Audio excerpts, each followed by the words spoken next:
Hello guys, कैसे हो आप सब। तो गाइस, आज का सेशन आपके लिए बहुत इंपॉर्टेंट है। प्लीज आप लोग इसको आखिरी तक देखना। और इसमें मैं आपको ये बताने वाला हूँ how to chill before exam. देखो, ये वो टॉपिक है जिसके बारे में हो सकता है कि ज्यादा लोग बात ना करते हो, और ये चीज आपको इतनी इंपॉर्टेंट अभी शायद ना लग रही हो, पर यही वो फैक्टर है जिससे शायद आपके 10 नंबर एग्जाम के अंदर ज्यादा आ सकते हैं। ठीक है, तो सबसे पहले हम लोग इस चीज को समझते हैं, द साइकिल ऑफ लाइफ। आपको ऐसा हमेशा समझाया गया होगा कि आप लाइफ में अगर कोई एक चीज अचीव कर लोगे तो आपकी जिंदगी आसान हो जाएगी। पर ये एकदम झूठ बात है। ठीक है, जैसे कि जब आप 8th क्लास में होगे तब आपसे बोला जाता होगा कि बस एक बार 10th को पास कर लो, फिर कोई प्रॉब्लम नहीं, आगे की जिंदगी बहुत आसान है। जब आप 10th में होगे तब आपको ये बोला गया होगा कि एक बार अगर 12th में पास हो गए अच्छे नंबरों के साथ, अच्छे कॉलेज में पहुंच गए, तो आपकी जिंदगी आसान हो जाएगी। जब आपने 12th में अच्छे नंबर लाए, जब आपको बोला गया कि अब आप किसी अच्छे कॉलेज में एडमिशन ले लो, वहां पर 4 साल और मेहनत करो, तब आपकी जिंदगी बहुत अच्छी हो जाएगी। ठीक है, कॉलेज में जब आपको जॉब मिल गई तब आपसे बोला गया होगा कि ये जॉब तो ठीक है, इसकी जगह अगर एक गवर्नमेंट जॉब मिल जाए, उसके बाद तुम्हारी जिंदगी बहुत मस्त हो जाएगी। जब तुम इसमें भी आ जाओगे ना, तब तुमको ये बोला जाएगा कि एक बार प्रमोशन ले लो और एक अच्छे ग्रेड पेपर आ जाओ, तुम्हारी जिंदगी बहुत अच्छी हो जाएगी। या फिर कोई तुमसे ये बोल देगा कि तुम यूपीएससी की तैयारी कर लो। तो सच में अगर आप हैप्पीनेस को चेज करना चाह रहे हो तो उसकी कोई लिमिट नहीं है। ठीक है, आप कभी भी कंप्लीटली हैप्पी नहीं हो सकते। ठीक है, हमेशा दुनिया में कोई ना कोई आदमी तो ऐसा होगा जो आपसे आगे होगा। ठीक है, और इसमें आपको कोई फॉल्ट नहीं है, क्योंकि आप एक ऐसी चीज को यहाँ पर अचीव करने की कोशिश कर रहे हो जो कि एक्चुअल में एग्जिस्ट ही नहीं करती। ठीक है, तो ये आपकी लाइफ की साइकिल है।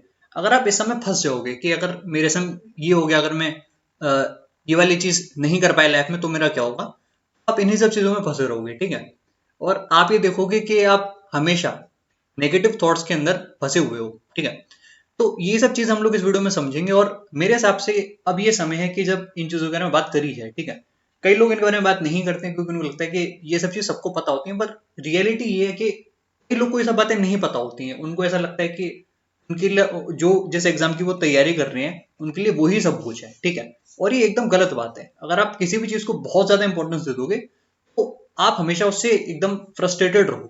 ठीक है, अब हम लोग ये डिस्कस कर देते हैं why you need to chill, कि चिल करने की जरूरत क्यों है। तो सबसे पहली बात पॉजिटिविटी। जब भी आप चिल करते हो तो आपके अंदर पॉजिटिविटी आती है। ठीक है, सेकंड, एनर्जी सेविंग मोड। होता है ना कि अगर आप लगातार 7 दिन काम कर लो, आप 7 दिन काम कर लो और फिर अचानक से आपको एक दिन का एक ब्रेक मिल जाए। ठीक है, आपने एक ब्रेक ले लिया, तो नेक्स्ट डे अलग ही आपके अंदर एक एनर्जी होती है। 8वें दिन आप देखोगे, आप ये फील करोगे कि आपकी एनर्जी ज्यादा है। ठीक है, और आप और अच्छा परफॉर्म कर सकोगे इस डे के कंपैरिजन में। ठीक है, जो आपका 7th डे यहाँ था उससे अच्छा आप यहाँ परफॉर्म करोगे क्योंकि आपको एक दिन का ब्रेक मिला है। ठीक है, तो चिल करने की जरूरत इसलिए हो रहा है ताकि आप अपनी एनर्जी को सेव कर सको। ठीक है, क्योंकि जो ह्यूमन बॉडी है वो एक तरीके से एक मशीन ही तो है। अब अगर आप किसी मशीन को बहुत ज्यादा यूज कर लोगे तो उसकी एफिशिएंसी कम हो जाएगी। ठीक है, थर्ड इंपॉर्टेंट पॉइंट है फ्रेश माइंड। तो माइंड फ्रेश हो एग्जाम के अंदर, ये चीज बहुत इंपॉर्टेंट है। आप ऐसा नहीं चाहोगे कि एक लाइन आपके सामने लिखी हुई है एग्जाम में, आप उसी को बार बार पढ़ रहे हो पर आपको समझ में ही नहीं आ रहा कि वो क्या लिखा हुआ है। ठीक है, ऐसा तभी होता है जब आप बहुत ज्यादा अपने ब्रेन को यूज कर लेते हो। तो रिलैक्स माइंड जब आप लेकर जाओगे बहुत अच्छा करके आओगे। ठीक है, अब आगे बढ़ते हैं हम लोग। You need to relax both your mind and body. इसके बारे में आपको ये बताऊं कि जैसे अगर आप किसी को चिल करने को बोलो तो हो सकता है कि वो आराम से कुछ ना कुछ खेल रहा हो। जैसे लेट्स सपोज कि वो क्रिकेट खेल रहा है, वो बैडमिंटन खेल रहा है। ठीक है, पर जो उसका दिमाग है वो अभी भी इसी में अटका हुआ है कि मेरा पेपर कैसा होगा। तो ये गलत है यार। तुम अपनी बॉडी को तो रिलैक्स कर रहे हो, पर तुम्हारा जो माइंड है वो रिलैक्स नहीं हो रहा है। जैसे अगर आप कुछ और चीज कर रहे हो, आप अगर कुकिंग कर रहे हो, आप अपनी फेवरेट चीज बना रहे हो, पर तब भी आप ये सोच रहे हो कि एग्जाम में मेरा क्या होगा, तो आप ये गलत कर रहे हो अपने साथ। किसी भी चीज के बारे में बहुत ज्यादा बिल्कुल नहीं सोचना चाहिए। आप किसी चीज के बारे में ज्यादा सोचोगे तो वो चीज डेफिनेटली खराब हो जाएगी। ठीक है, तो ज्यादा सोचने से कोई फायदा नहीं होता, केवल नुकसान ही होता है। ठीक है, और ये बात एकदम प्रूवन है। अब हम लोग ये चीज समझते हैं कि जो ये होते हैं नेगेटिव थॉट्स, ठीक है, ये क्यों आते हैं।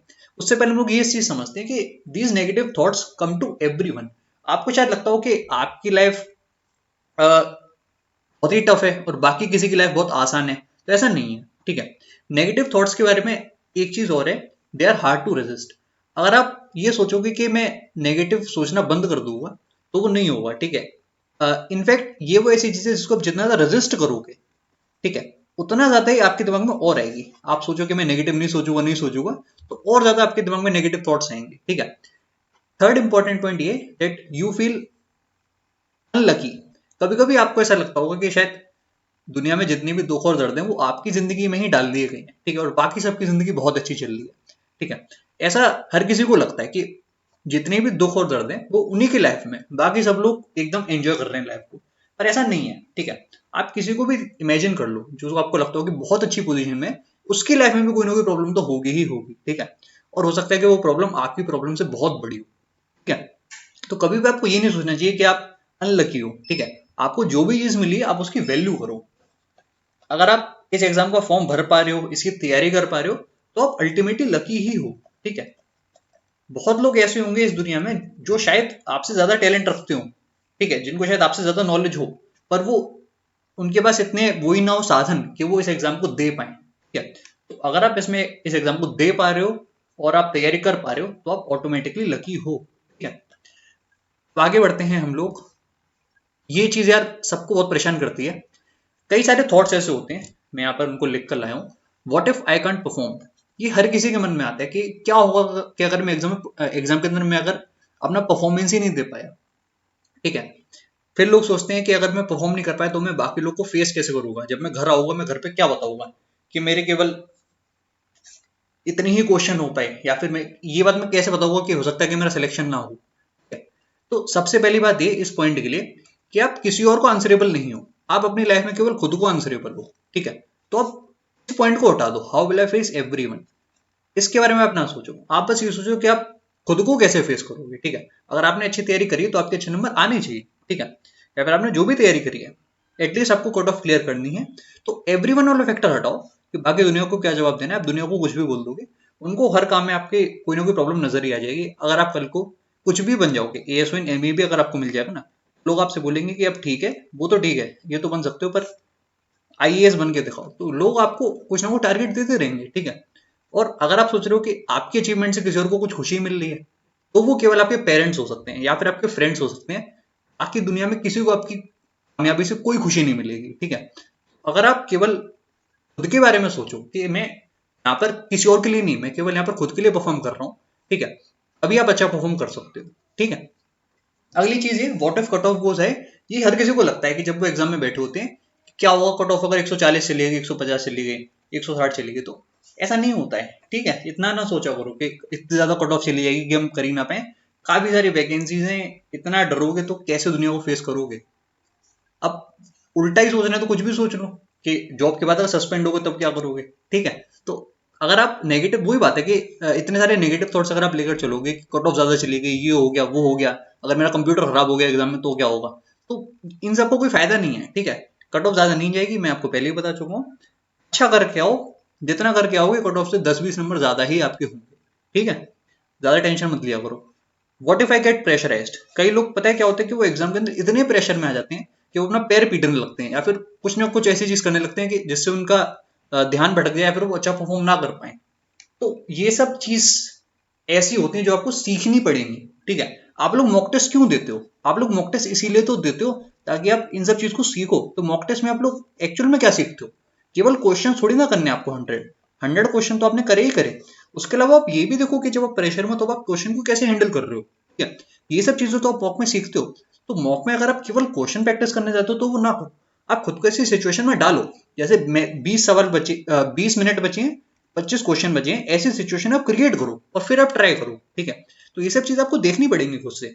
जो मॉक है आप इसका मैक्सिमम यूज करो, ठीक है। क्वेश्चन तो प्रैक्टिस आप कहीं से कर सकते हो, पर ये जो हमारे पास सिचुएशन है इसको आप कैसे हैंडल कर रहे हो, ये आपको यहीं से सीखने को मिलेगा, ठीक है। और कुछ लोगों की प्रॉब्लम ये भी होती है, what if I gate blank in exam. कुछ लोग को पता है क्या होता है कि जब वो मैथ्स वगैरह कर रहे होते हैं, अचानक से क्वेश्चन उनसे नहीं हुआ, तो वो एक ऐसे स्टेट में आ जाते हैं कि उनको फिर आगे के क्वेश्चंस भी नहीं हो पाते, भले वो क्वेश्चन ईजी रहे हो, ठीक है। तो ऐसा नहीं करना है आपको यार। जब भी आपको ऐसा लगे कि एक सवाल आपसे नहीं हुआ है, तो ये सोच लिया करो कि आपके जो पड़ोस में बैठा हुआ है उसको हो सकता है कि 5-6 क्वेश्चन ना हुए हो, ठीक है। और अगर आप इस चैनल को फॉलो करते हो या फिर आप किसी भी अच्छे चैनल को फॉलो करते हो तो आपको डरने की जरूरत ही नहीं है। अगर आपने वीडियोस देखे हैं, अगर आपने खुद से प्रैक्टिस करी है, या फिर अगर आपने अच्छे खासे मॉक टेस्ट लगाए हैं, तो डरने की क्या ही बात है।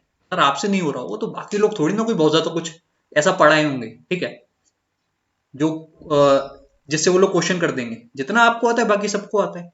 बस वही बात है कि आपकी स्पीड कितनी है, ठीक है। अगर आपने प्रैक्टिस अच्छी खासी करी है तो बहुत अच्छे नंबर लेकर आओगे, ठीक है। अब एक चीज और, हाउ टू चिल। देखो, चिल करने का मतलब ये नहीं होता है कि तुम आराम से मतलब सो गए और बहुत देर तक सोए जा रहे हो, ठीक है, वो चिल नहीं है। या फिर आप ऐसा कुछ कर रहे हो जैसे में कुछ भी आपको फायदा नहीं मिल रहा, वो चिल बिल्कुल भी नहीं, ठीक है। चिल क्या होता है मैं आपको बताता हूँ कि आप या तो सुबह या फिर शाम को 30 मिनट्स के लिए वॉक पर जा रहे हो, वॉक, या फिर अगर आप थोड़े अपने फिटनेस पर ध्यान देते हो तो आप रनिंग के लिए भी जा सकते हो, ठीक है। आराम से आप 30 मिनट्स का मॉर्निंग या इवनिंग में ऐसा टाइम निकालो, कोई भी आपके घर के पास पार्क हो, आप वहां पर जा सकते हो, ठीक है। इसके अलावा आप कोई ऐसा स्पोर्ट्स खेल सकते हो जैसे बैडमिंटन हो गया, जिसमें आप खुद को मतलब चोट ना लगा लो, बस ऐसा हो, ठीक है। बैडमिंटन खेल सकते हो, क्रिकेट खेल सकते हो, और आप अच्छा खासा टाइम यहाँ भी अपना काट सकते हो, ठीक है। बट इंपॉर्टेंट चीज, ये बहुत इंपॉर्टेंट है, मेडिटेशन और योगा। देखो, सुबह अगर जल्दी आप लोग उठने वाले हो तो आप कुछ टाइम अपने मोबाइल को साइड में रख दो, भले ही वो 15 मिनट का समय हो, पर 15 मिनट आप केवल आंख बंद करके अपने माइंड को एकदम रिलैक्स करो और अपने बारे में सोचो, ठीक है। मतलब इसमें तो सोचना ही नहीं होता, सॉरी, मेडिटेशन योगा मतलब आपको दिमाग को एकदम ब्लैंक रखना है, कुछ भी नहीं सोचना, ठीक है, एकदम रिलैक्स स्टेट है। इसके अलावा गुड मोटिवेटिंग मूवी, आप कोई बहुत अच्छी एक मोटिवेशनल मूवी देख सकते हो, ठीक है। जैसे अगर आपने परस्यूट ऑफ हैप्पीनेस अगर नहीं देखी तो आप ये देख सकते हो, या फिर बॉलीवुड में भी बहुत अच्छी अच्छी मूवीज हैं, आप उनको देख सकते हो, आपको बहुत अच्छा लगेगा, ठीक है। जैसे आप रेड मूवी देख सकते हो, आपको सीरियल के लिए मोटिवेशन मिलेगा, ठीक है। और भी कोई ऐसी मूवी हो तो आप वो देख सकते हो जिससे आपको थोड़ा बहुत मोटिवेशन मिले, ठीक है। स्पेशल 26 आप देख सकते हो, इससे भी आपको बहुत अच्छा लगेगा। Fifth important point, talk with family. कई बार होता है कि जब आप तैयारी में होते हो तो आप अपनी फैमिली से कट ऑफ हो जाते हो, आपको लगता है कि भाई सब कुछ है और घर वालों से मैं बात नहीं करूंगा ज्यादा, फिर आप बहुत कम बात करते हो। और इस वजह से कभी कभी क्या होता है कि जो आपके घर का एक वाइब या फिर एनवायरमेंट होता है वो भी काफी डल हो जाता है, ठीक है। तो ये गलत है, आपको अपने घर को चेयरफुल रखना है, ठीक है। आपको इंश्योर करना है कि हर कोई हर किसी से अच्छे से कम्युनिकेट करे, तभी कुछ घर में पॉजिटिव वाइब्स आएंगे, ठीक है। जब आप अपनी फैमिली से बात करते हो, आप अपने जो भी आपके इश्यूज हैं आप उनको ओपनली उनसे डिस्कस करो, ठीक है। ऐसा कोई भी नहीं कि कोई आपका वहां पर मतलब दुश्मन बैठा हुआ है, आप कुछ भी बोलोगे वो आपसे बोलेंगे कि बताओ तुम्हें नौकरी कब लग रही है, ऐसा नहीं है, ठीक है। तब आपको सपोर्ट करने के लिए वहां पर है। सिक्स्थ इंपॉर्टेंट पॉइंट, और ये बहुत इंपॉर्टेंट है, मैं ये रोज करता हूँ, ईट वॉट यू लाइक। जो तुमको पसंद है वो खाओ। दुनिया में बहुत लोग तुमको बताएंगे कि तेल मत खाओ, ये मत खाओ, वो मत खाओ। तुमको बर्गर पसंद है तुम बर्गर खाओ, पिज्जा पसंद है पिज्जा खाओ, मैगी पसंद है तो मैगी खाओ, ठीक है। जब आपको जो चीज पसंद है आप वो खाते हो तो आपका हैप्पीनेस लेवल बढ़ता है। ना कोई केमिकल्स रिलीज होते होंगे बॉडी में, वो सब बात हो जाती है मतलब बायोलॉजी की, वो तब मुझे को नहीं पता, पर जब आप अपनी पसंद की चीज खाते हो तो आप खुश होते हो। मोटी मोटी बात ये है, ठीक है। तो ये बहुत इंपॉर्टेंट चीज है, ईट वॉट यू लाइक, ठीक है। तो बस ये कुछ पॉइंट्स है जो मुझे तुमको बताने थे, और शायद ये चीज आपको इतनी इंपॉर्टेंट ना लगे अभी, पर सच बता रहा हूँ, यही वो छोटे छोटे फैक्टर्स होते हैं जो डिसाइड करते हैं कि क्या आप एग्जाम के अंदर परफॉर्म कर पाए या फिर नहीं परफॉर्म कर पाए, ठीक है। तो बस इतना ही था आज की वीडियो में, मुझे उम्मीद है कि आपको अच्छा लगा होगा। Bye bye and take care.